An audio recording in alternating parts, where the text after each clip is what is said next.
guys, my name's Jody Stevens. And I'm Laura Keltner. And we're with Grab and Grow Intervention. And we are so excited today to provide you with November's Grow With Me at ACPC workshop.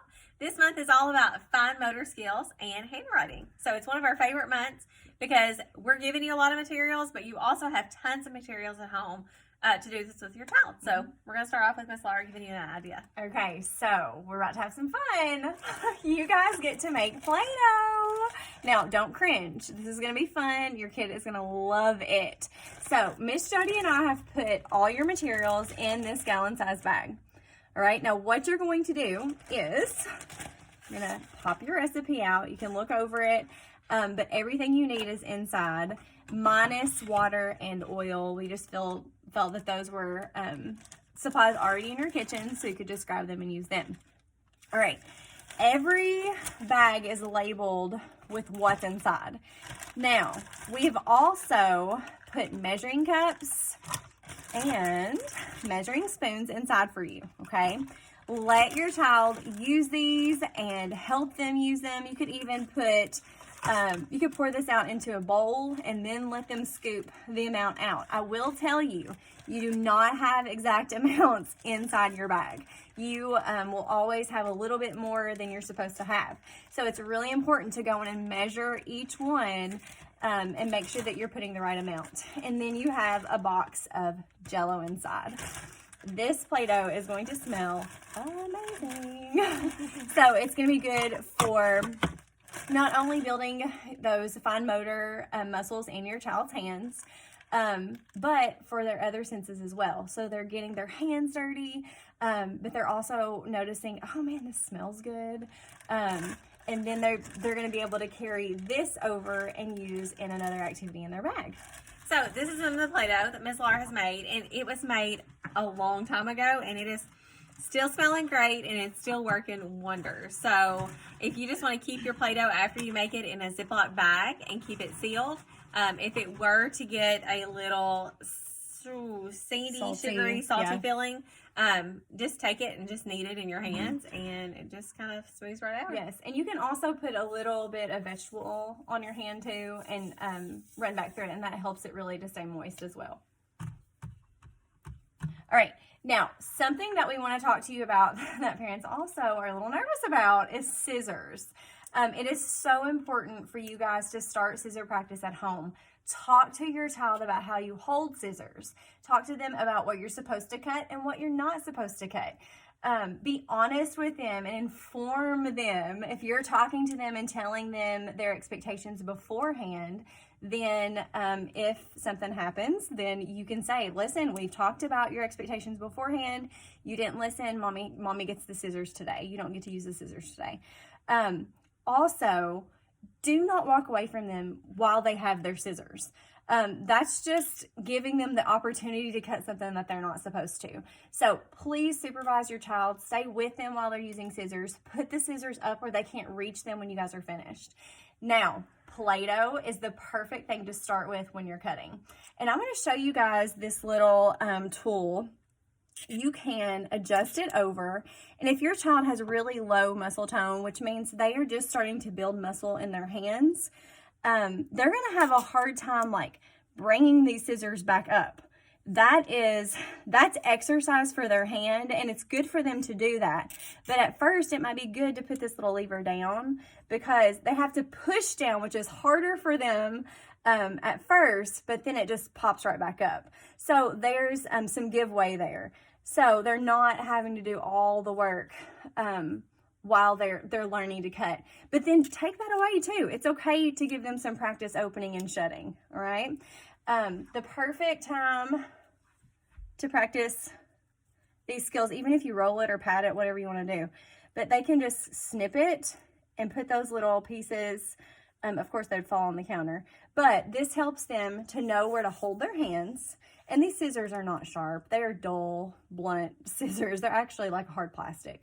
So you don't have to really worry. You know, they're good practice scissors. And then after you use the Play-Doh for a while, then move up to paper. So then you're going to allow them to use paper. You can start with just junk mail is always great, or the newspaper, or just a blank sheet of paper, and then progress up to maybe drawing a straight line on there. Right, yeah. Or a curved line after they get the straight line. Even diagonal. That's even harder. Yeah. So it's something to always work up to. And any, like, various sizes is always good, too. Okay, another activity that you can do with your Play-Doh is you're going to make like a big ball or whatever, just something kind of firm.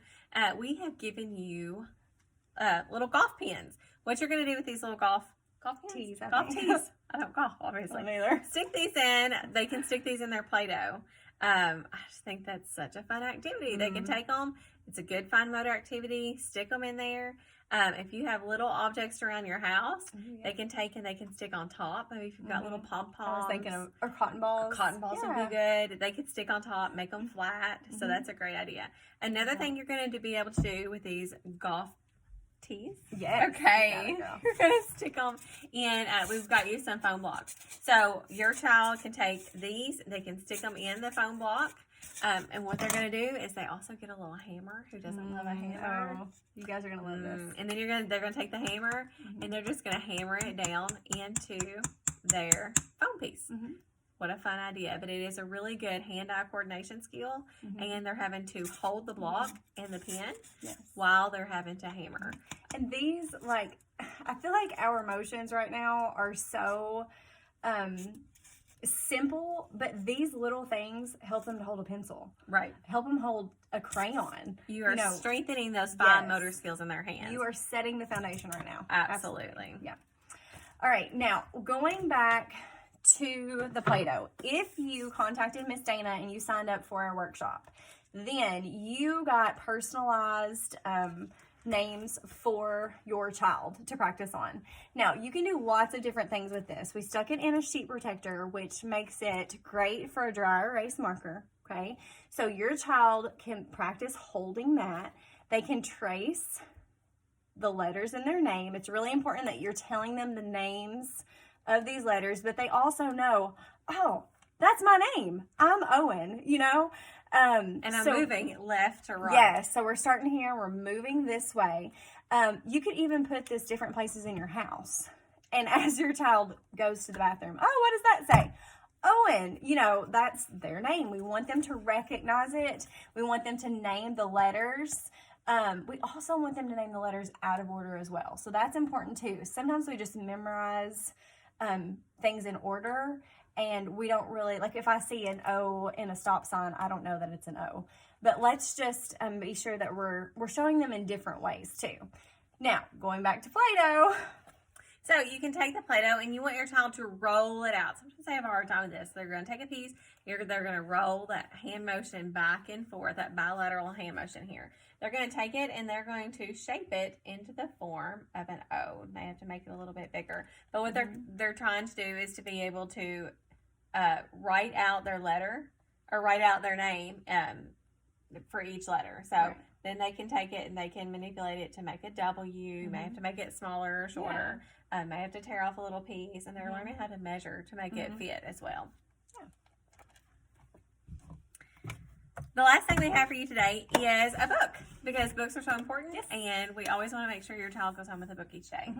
Remember, you are setting the foundation for literacy skills as well. So please remember to read to your child, get down on their level. They can sit in your lap while you guys read together. You're talking to them about the front cover, the back cover, and the spine. And on the inside, the book is made of pages. So whenever you read, remember, you are pointing Pete the cat. These are words. That's the title of our book.